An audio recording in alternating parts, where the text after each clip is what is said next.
जय श्री कृष्ण चैतन्य प्रभु नित्यानंद श्री अद्वैत गदाधर शिवासादि श्री गौर भक्तवृंद। বৃহৎ গরুর পুরাণ। গরুরের নিকট বিষ্ণু কর্তৃক উদ্যোদেহিক বিধি কথন। শ্রীকৃষ্ণ কহেন, হে গরুর পক্ষী বা তব প্রশ্ন মানবগণের হিতকর। যথাযথ ভাবে আমি করিব কীর্তন, সমাহিত চিত্ত করি করহ শ্রবণ। শ্রুতি স্মৃতি হতে যাহা হইল সমুদ্ধত, আর যাহা সারবস্তু রূপে অবিহিত। ইন্দ্রাদি দেবতাগণ কিংবা যোগীগণ যাহা পূর্বে কেহ নাহি করেছে শ্রবণ। পুনরূপ বিশ্বম্বাদ নারহে যাহা, যে গুজ্জাতি গুজ্জ তত্ত্ব কেহ নাহি পায়। বিনাতানন্দন তুমি হাও মম ভক্ত, তাই তোমা বলিতেছি পরলোক তত্ত্ব। হে গরুর পুত্র ক্ষয় যেই যান, স্বর্গলোকে গতি নাই তাহার কখন। তাহলে পিতার উদ্যোদেহিক যে কার্য, অবশ্য কর্তব্য হয় এই শ্রুতি ধার্য। অনুষ্ঠিত হয় যদি যে কোনো প্রকারে, তাহা যদি মোক্ষ দান করিতে না পারে, তথাপিও পিতৃগণ নরক হইতে পরিত্রাণ করে নাই সন্দেহ তাহাতে। পুত্রগণে স্কন্দ সব করিবে বহন, মুখাগ্নি করিবে পুত্র শাস্ত্রের বসন। তিলোধ্যাবসনে সাপ রাখিতে ভূমিতে, সেই বাড়ি ঋতুবতী হইবে ইহাতে। মুখ মধ্যে পঞ্চরত্ন যদি রেখা হয়, জীবের হইতে তাতে পরহ নিশ্চয়। ঋতু পুষ্পনাশে গর্ভধারণ না হয়, তাহা হলে বংশনাশ হইবে নিশ্চয়। বংশনাশে হয় পৃথিবীর আকর্ষণ, পুনঃ ধরাতলে করে জন্ম গ্রহণ। গোময় দ্বারায় ভূমি করিয়া লেপন, কুশ তিল তুলি তাতে করিয়া স্তরণ।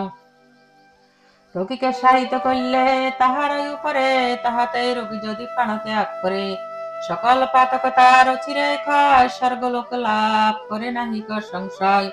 সেই তুলি কুশ তিল শ্মশানেতে গিয়া, পরিত্যাগ করিবে বিধান মানিয়া। বসুধা প্রলিপ্ত বিনা যত আছে স্থান, সকল পবিত্র হয় শাস্ত্রের বিধান। কিন্তু যথা পূর্ব হতে আছিল লেপন, পুনরায় লেপনেতে পবিত্র তখন। রোগী যদি প্রাণ ত্যাজি অলিপ্ত স্থানেতে, পুনঃ তার জন্ম হয় নিকৃষ্ট যোনিতে। অভ্যাগত ব্রাহ্মণকে পাদশ সুদান, অশুদ্ধ ভূমিতে যদি ত্যাগ করে প্রাণ। নিত্যহোম শাস্ত্র আদি এই সমুদায়, পুনর্জন্ম গ্রহণের কারণ নিশ্চয়। ব্রহ্মা বিষ্ণু রুদ্র লক্ষ্মী সহ হুতাশন, মণ্ডল মাঝারে সদা প্রতিষ্ঠিত রন। মণ্ডল করিতে তাই কর্তব্য সদায়, তাহাতে বিচার করিবার কিছু নাই। নচেত বালক যুবা বিদ্যা যদি হয়, কোন জনিতে জন্ম পরিগ্রহ নয়। বায়ুভূত হইয়া সে বায়ুমণ্ডলেতে, বায়ু সহ ক্রীড়া করে সর্বসময়েতে। তাহার শ্রাদ্ধ নাই তর্পণ নাই, হে গুরুর সত্য জানিবে সদায়। আমার ওই শ্বেত হইতে তিল সমুদ্ভূত, অতএব উহা হয় অতীব পবিত্র। দৈত্য দানবাদী তাই তিলে ভয় করে, তিল হইতে সর্বদাই তারা তাকে দূরে। শ্বেত কৃষ্ণ বর্ণে তিল দীপকার হয়, দেহকৃত পাতক রাশিকে করে ক্ষয়।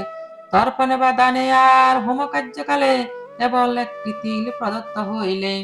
হোম হেম দ্রোণ তিল দানে যেই ফল হয়, তেমনি হাতে ফল হইবে অক্ষয়।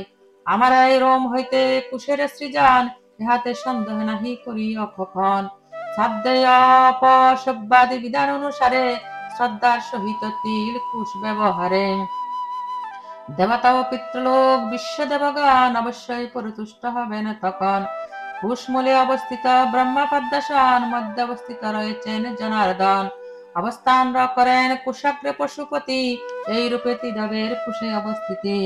বিপ্র মন্ত্র কুশ অগ্নি ও তুলসী চাই, পুনঃ পুনঃ ব্যবহারে নির্মাল্য না হয়। একাদশী গো বিষ্ণু তুলসী ব্রাহ্মণে, মানব গণের রূপেতে গণন। একাদশী গীতা বিপ্রধেনু বিষ্ণু আর, তুলসী সংসার দুর্গে মুক্তিদাতা সার। তুলসী কুশ তিল পুত সমুদায়, আতুর ব্যক্তির করে দুর্গতির ক্ষয়।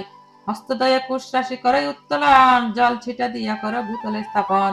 মৃত্যুকালে যখন হইবে উপস্থিত, উভয় করেতে কুশ ধারণ বিহিত। কুশের বেষ্টনে কুশ শয্যায় শায়িত, যেই জন হয় মৃত্যু দ্বারাই পীড়িত। সে মানব মন্ত্রহীন যদিও বাহন, তথাপি বিষ্ণু লোকে করেন গমন। পদদয় ধরা পৃষ্ঠে করিয়া রক্ষণ, কেহ যদি করে কুশ তুলিতে শয়ন। তবে আপনি যথা করে সব বস্মীভূত, এরূপ শয়ন হয় শ্রেষ্ঠ প্রায়শ্চিত্ত। বিধানে ভূমিতে করি গোময় লেপন, তাহার উপরে করি কুশ আস্তরণ। তাতে অবস্থান করি যাহা কিছু দান, সকল পাতক রাশি ক্ষয়ে অবসান।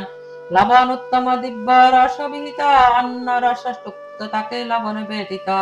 এমন লবণ রস পিতৃলোকগণ সমাধিক প্রিয় রূপে করে গ্রহণ। বিষ্ণু দেহ হইতে এই রস সৃষ্টি হয়, তাই ইহা স্বর্গপদ নাহি সংশয়। সলবন দান শ্রেষ্ঠ রূপে গণ্য হয়, প্রশংসা করেন তাই মহিষী নিশ্চয়। ব্রাহ্মণ ক্ষত্রিয় বৈশ্য শূদ্র বর্ণচারী কোন রোগাক্রান্ত হলে পুরুষ বা নারী কষ্ট পায়, কিন্তু নাহি বাহিরায় প্রাণ। ভূমিতলে শয়নে লবণে করলে দান, পরলোক দ্বার মুক্ত হইবে তখন, অবিলম্বে সেই ব্যক্তি লবয়ে মরণ। হে খগেন্দ্র, তুমি এই সম্বন্ধে এখন সবিস্তারে কহিতেছি, করহ শ্রবণ। মৃত্যুরূপী কাল তাতে নাহিক সংশয়, উপযুক্ত কালেতে প্রাণ ত্যাগ হয়। অন্যথায় রোগ ভোগ করে রোগী জন, অত্যন্ত বিস্মিত হয় জীবের মরণ। সাত্বিক রাজস তামস ভাবত্রয়, কালত্রয় নাম ধরে জানিবে নিশ্চয়। সাত্বিক রাজস তামস ভাবত্রয়, কালাত্মক নাম ধরে জানিবে নিশ্চয়। উক্ত ভাবত্রয় জীবগণের উপর নিঃশ্রেষ প্রভাব বিস্তারে নিরন্তর। আদিত্য চন্দ্রমা শম্ভু বায়ু ইন্দ্র জল, আকাশ পৃথিবী অগ্নি আদি সকল যাহা কিছু ভাবাভাব অবস্থিত রয়, কালের দ্বারাই সৃষ্ট হয় সমুদয়। কাল দ্বারা সমুদয় সংহৃত আবার, সেই কালই সকলকে করে সংহার। কালের সংহার কাল হলে উপস্থিত, পূর্বে দৈব যুগে ব্যাধি হয় আবির্ভূত। বিকলতা পায় ক্রমে ইন্দ্রিয় সকল, আর হানি হয়ে থাকে ওজ বীর্যবল। শত শত বিচ্ছিক দংশনবৎ যন্ত্রণা, অকস্মাৎ অনুভব করলে কোন জনা। মারাত্মক রোগ তার হইল আক্রমণ, এইরূপ অনুভব করিব তখন। ক্ষণেতে বিকল জ্বর সেই রোগী হয়, তাহার চৈতন্য লোপ হয় সে সময়। তখন নিকটবর্তী যমদূতগণ পঞ্চপ্রাণে সবলে করে আকর্ষণ। তখন রোগীর রূপ বিভৎসতাকার, ফেন উদ্গীরণ হয় বদনে তাহার। প্রাণ অষ্টাগত হয় করে ক্রন্দন, ভয়ে ত্রাসে হাহাকার করে তখন। অঙ্গুষ্ঠ প্রমাণে পুরুষকে সেই কনে, যমদূত লয়ে যায় যমের ভবানে। মৃত্যুকাল অবস্থা আছে অপর প্রকার, হে গুরুর শ্রবণ করহ তুমি সার। দেহ মাঝে যে পঞ্চবায়ু অবস্থিত, যে সময়ে সে সকল হয় কুপ্রকোপিত। তাহাতে চালিত হয় দেহ উষ্মা করে, দেহের সকল মর্ম স্থান ভেদ করে। সেই উষ্মা দীপ্যমান হইবে যখন, খাদ্যাদির দ্বারা নাহি করে ফলে নিবারণ। তবে উষ্মা দেহ ধাতু করিয়া শোষণ, মর্মস্থান ভেদ করে করা হয় শ্রবণ। উদান বায়ুর গতি ঊর্ধ্বমুখী হয়, ভুক্ত পদার্থের অর্ধগতি রুদ্ধ হয়। ক্রমত অন্যান্য দোষ হইয়া প্রবল, সে রোগী মৃত্যু পথ ধরে কেবল। যারা না বলে কবু অসত্য বচন, বান্ধব বিচ্ছেদ নাই ঘটায় কখন। ধর্মে শ্রদ্ধাবান বিশ্বাস ঈশ্বরে, সেই সব লোক সুখে মৃত্যু লাভ করে। কাম ক্রোধ কিংবা দেশ বশত কখন, আপনার ধর্ম ত্যাগ না করে যে জন। যা তার উপদিষ্ট কর্মে বিমুখ না হয়, তার সুখে মৃত্যু লাভ নাহি সংশয়। যারা অন্যকে মহজ্ঞান করে দান, মৃত্যুকালে তাহারাই হইবে অজ্ঞান। মিথ্যা কিংবা কূট সাক্ষ্য দেয় যেই জন, বিশ্বাসঘাতক কহে অসত্য বচন। বেদনিন্দা করে যে সকল সময়, তাহারাই মৃত্যুকালে জ্ঞানহীন হয়। নরকতে তাহাদিকে লইবার তরে, যষ্টিয়ার মুদ্গরাদি ধরিদির করে। প্রতিভা ভীষণাকার যমদূতগণ, সে রোগীর শয্যাবাসে করে আগমন। সে ভয়ঙ্কর যমদূত গণে হেরি, রোগীর দেহে হয় কম্প থরথরি। পিতা মাতা পুত্রাদিকে করিয়া শরণ, সেই রোগী অবিরল করে ক্রন্দন। ভূযত্ন করিয়াও সেই রোগী তখন, কোন বাক্য না পারে করিতে উচ্চারণ। রাশেতু দর্শন গুণিত বারবার, বিশুদ্ধ হইয়া যায় বদন তাহার। অতিশয় বেদনায় সহিত তখন, আপনার দেহ কানি করে বর্জন। সেই আত্মাহীন দেহ স্পৃশ্য তখন, আর পুষ্যনীয় হয় করহ শ্রবণ। হে বিনতা সুত, মৃত্যু প্রসঙ্গে কন, তোমার নিকটে আমি করিনু কীর্তন। তোমার দ্বিতীয় প্রশ্ন যাহাই উত্তর করিব, কীর্তন করিবে এবে শুন খগেশ্বর। পূর্বকৃত কর্মে বিভিন্নতার কারণ, ভোগের বৈচিত্র্যময় ঘটে সর্বক্ষণ। দেবত্ব যক্ষত্ব সুরত্ব জনমেতে, নানাবিধ সুখ ভোগ করে জীবনেতে। আর পক্ষী পশু কিংবা মনুষ্য জনিতে, জন্ময় অতি সুখপদ জানিবে কচিতে। কর্মে তারতম্য হেতু হতেছে এমন, নানা জনিতে করে জন্ম গ্রহণ। এই কর্ম বিচিত্রতা যে প্রকারে ধরে, সে কর্ম বিপাক কহিব তপরে। সংসারে কর্মের বসে জীববাধ্য হয়, তাতে কোন রূপ নাহি রয়েছে সংশয়। মহাপাপী জন ঘোর নরক বন্দিয়া, জনম গ্রহণ করে ভূতলে আসিয়া। তাহারা পাপের যে ফল ভোগ করে, সংক্ষেপে কীর্তন করি তাহা তপরে। সেই জন মহাপাপী হয় ব্রহ্মঘাতী, পায় সেই মৃগ উষ্ট শুকরের জাতি। সন্ন্যাহারী গণ্য মহাপাতকী রূপেতে, জন্ম লবে কৃমি কীট পতঙ্গ জনিতে। গুরু শয্যাগামী হয় যে জন ধরায়, যথাক্রমে তৃণ গুল্মলতা জন্ম পায়।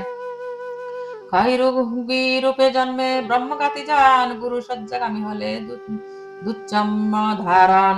যেমন পাপী রসনে সংসর্গ করিবে, স্পর্শকারী অনুরূপ পাতকী হইবে। পতিত জনের সনে 1টি বৎসর সহবাসে পতিত হইবে সেই নর। একাসনে এক জানে বা এক শয্যায়, স্পর্শ বা নিঃশ্বাস অভিবাসন দ্বারায়। আর বিবাহাদি যৌন সম্বন্ধ বিহিত, মানবগণের পাপ হয় সংক্রমিত। পরদার গমন বা ব্রহ্মস্য হরণে, ব্রহ্ম রাক্ষসিত জন্ম নিশ্চন কারণে। রত্নপহারী জন নিকৃষ্ট জনিতে, জনম গ্রহণ করে জানিবে গচিতে। হরণ করিলে বৃক্ষ পক্ষী জন্ম ধরে, চুচুর শরীরে পায় যদি গন্ধ হরে। মিশিকের দেহ যদি শস্যাদি গ্রহণে, যান হরণতে উষ্ট শাস্ত্রহীন ভরে। বানর জন্ম পায় হরে যদি ফল, গৃহীত হয় হরি গৃহ সামগ্রী সকল। হরণ করিলে মধু ডাস জনি পায়, গদ্দব জনমস্বর হরণ দ্বারায়। গো হরণ করে যদি গোধা জন্ম ধরে, অগ্নি হরি বক রূপে জন্ম